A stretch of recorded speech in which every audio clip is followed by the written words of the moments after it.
Traditionally, for cars of this brand, the paintwork is quite soft and quickly acquires chips and scratches, especially on the hood. It is also worth noting the rather thin metal from which the body elements are made. It is easy to deform with stone's heat.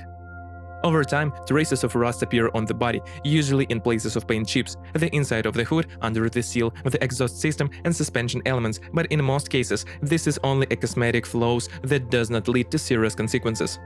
The windshield is also not reliable, it is quickly overridden and covered with chips.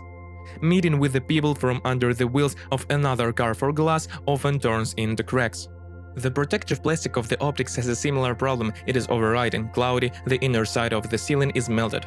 The glass of the fog lamps turned out to be quite delicate as well, they become covered with cracks if, after long work, snow or cold water gets on them.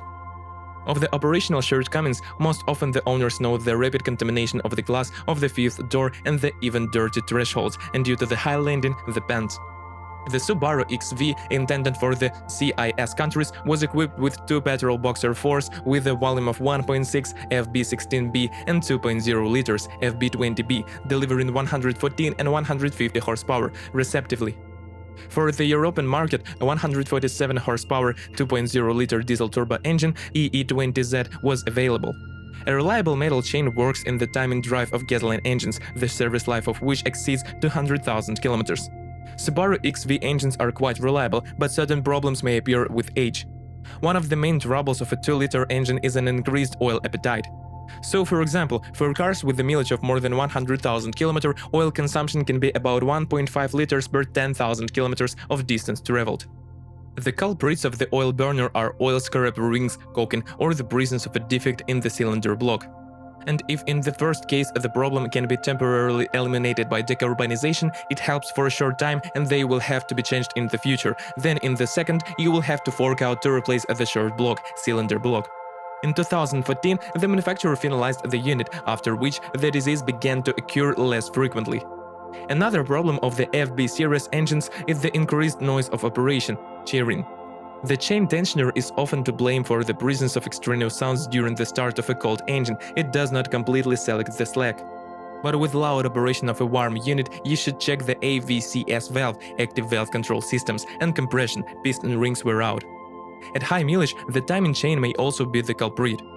Another disadvantage is the tendency of motors to overheat. Of the less significant weaknesses, the unreliability of the oil level sensor can be noted, it gives a false warning about a low oil level or vice versa. Often to fix the problem, it is enough to turn the ignition off and on again. If this does not help, you will have to change the sensor. The plastic cover clips in the engine compartment are loose, making crackling noises. Closer to 100,000 km, many have difficulty starting the unit. The trouble is eliminated by flashing the engine control unit and cleaning the starter. It is worth noting the sensitivity of the motor to the quality of gasoline and oil. Frequent use of bad gasoline contributes to the rapid destruction of the catalyst, and the use of non-original oil can result in problems with AVCS, followed by cranking of the connecting rod bearings and premature capital. To increase the service life of the units, it is recommended to change the oil in them every 8–9,000 km. Diesel. In Europe, the diesel engine received a lot of positive feedback due to its reliability, efficiency, and good performance, but in our reality, this unit can bring a lot of unpleasant surprises. Due to the use of low-quality solarium and the lack of proper service, injectors, high-pressure fuel pumps, EGR exhaust gas recirculation valve, and turbocharger quickly give up. There are also problems with the particulate filter. With poor maintenance after 100,000 km, the likelihood of axial play of the crankshaft is high.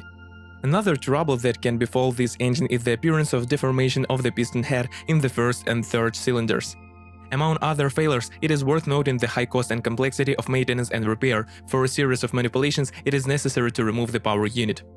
Two types of transmission were offered in conjunction with the engine, 5- and 6-speed mechanics and a linear-tronic chain variator manufactured by Subaru. Domestic operation experience has shown that all gearboxes are quite reliable and rarely present unpleasant surprises in the form of breakdowns. On a car with the manual gearbox of the first years of production and in versions with a diesel engine, the weak point is the clutch, which for many needed to be replaced without having served even 100,000 km. On a run of 150 to 100,000 km, a 2-mass flywheel becomes unusable, the replacement of which will cost a tidy bag. But the variator, with proper maintenance, can last up to 200,000 km without repair, then the chain and cones need to be replaced. On earlier runs, problems can occur as a result of malfunctioning control unit, sensors, and actuators in the box itself, as well as due to lack of oil and overheating. At long service intervals, 100,000 km or more, there are problems with the valve body caused by contamination of the solenoids and narrow channels with wear products. Incorrect operation of the valve body, in turn, entails accelerated wear of the aluminum elements responsible for supplying lubricant to the chain and cones. Replacing a valve body with solenoids costs about $1,200. The all-wheel drive system, which is equipped with all Subaru XV without exception, will be difficult depending on the type of gearbox selected. So on car with mechanics, a classic 50x50 permanent drive with an interaxial self-locking differential and a viscose coupling is used. But in cars with a CVT, an active torque distribution system (ACT) is used, transmission 60% to the front axle and 40% to the rear. Both systems are reliable and do not bother with breakdowns for a long time. Of the weak points here, only the vulnerability of the transfer case clutches can be noted. The main reason for their failure is prolonged off-road driving, long slippage, and frequent towing of a heavy trailer. Suspension, steering, and brake reliability. Subaru XV. Subaru XV is equipped with an independent energy-intensive suspension, McPherson struts in front, multi-link design on AA arms of increased rigidity at the rear, with optimal settings providing the car with proper comfort and handling. But with the reliability of the chassis of the Subaru XV, not everything is so smooth. In addition to the stabilizer struts, wheel bearings, shock absorbers, and silent blocks of the front levers give up quite quickly. Even with careful operation, they may need to be replaced at a mileage of 70–100,000 km. The remaining elements withstand 120–150,000 km. In the rear suspension, breakaway levers require special attention. In the steering system, the steering rack is considered a problematic place. It is rendered closer to 100,000 km of run, plastic bushings break. Not many succeed in fixing the problem under warranty, since the manufacturer considers the presence of knocks to be a design feature of the assembly. The braking system is reliable, but active drivers wear brake pads quickly. Interior and electronics. Getting into the interior of the Subaru XV, you can't immediately say that this car cost more than $25,000 new, since most of the exterior trim elements are made of cheap materials, hard plastic, oak leatherette of the back of the front seats, etc.